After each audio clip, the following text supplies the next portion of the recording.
வணக்கம். எல்லாரும் எப்படி இருக்கீங்கோ?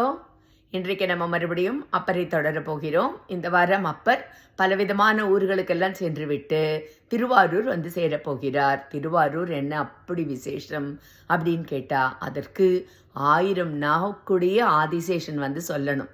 அந்த அளவுக்கு திருவாரூர் மிகவும் பிரசித்தி பெற்றது. அதை நான் கோவில் வரிசையில் ஒரு நாள் கூறுகிறேன். அந்த காலத்துல இந்த அசுரர்களுக்கு மன்னிக்கவும், தேவர்களுக்கு உதவி செய்வதற்கு பூலோகத்தில் உள்ள சக்கரவர்த்திகள் செல்வது வழக்கம். தசரதர்லாம் போனதை நம்ம படிச்சிருக்கோம்.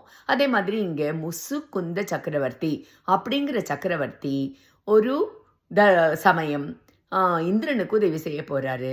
இந்திரன் வந்து போரில் வெற்றி பெற்று விட்டான். பிறகு என்னாச்சு, உனக்கு என்ன வேணும்னு கேட்டவுடனே, நீங்கள் பூஜை பண்ணுற இந்த விடங்கரனுடைய சிலை எனக்கு வேணும், அதை நான் பூஜை அறையில் வைத்து பூஜை செய்ய வேண்டும்ங்கிறாரு. முசுகுந்த சக்கரவர்த்தி மனசே வரல, நான் பூஜை பண்ணிட்டு இருக்கோம், சட்டுன்னு இப்படி கேட்டுட்டார் அவர். என்ன பண்ணுறது? உடனே தேவதச்சனை வச்சு இதே மாதிரி ஒரு 6 செஞ்சு கொடுங்க அப்படின்னு கேட்டு 6ஐயும் ஒரே மாதிரி 7, அந்த 7த்தையும் வச்சு உண்மையானது எதுவோ அதை நீ எடுத்துக்கொண்டு போ அப்படின்னு முசுகுந்த சக்கரவர்த்தி கிட்ட சொல்கிறார் இந்திரன்.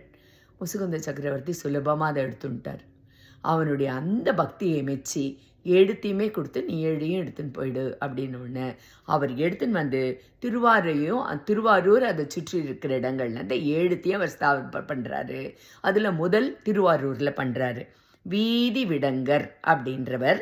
அவர் ஒரு கோவிலில் ஒரு நடனம் ஆடுறாரு. இந்த கோவிலில் அஜபா நடனம் அப்படிங்கிறது நடனம். டங்கர், டங்கர்னா ஒளி, விடங்கர்னா ஒளிபடாதது, சுயம்பு மூர்த்தி. ஏன்னா அது மேலிடத்துல இந்திரனால கொடுக்கப்பட்டது அப்படிங்கிறது அதனுடைய பெருமை. அடுத்தது திருநள்ளாறு நகர விடங்கர், அங்கே அவர் ஆடுற நடனம் உன்மத்த நடனம். அடுத்தது நாகப்பட்டினம் சுந்தர விடங்கர், அங்கே அவர் ஆடுறது தரங்க நடனம். அடுத்தது திருக்குவளை, இங்கே அவனி விடங்கர், இங்கே அவர் ஆடுற நடனம் பிருங்க நடனம். அடுத்தது திருவாய்மூர் நீல விடங்கர் கமல நடனம். வேதாரண்யம் புவனி விடங்கர் ஹம்சபாத நடனம். கடைசியா திருக்காரவாசல் திருக்காராயில், அந்த கோவில்ல ஆதி விடங்கர் குக்குட நடனம்னு ஆடுறாரு. இந்த நடனங்களுக்கெல்லாம் ஒரு அர்த்தம் உண்டு.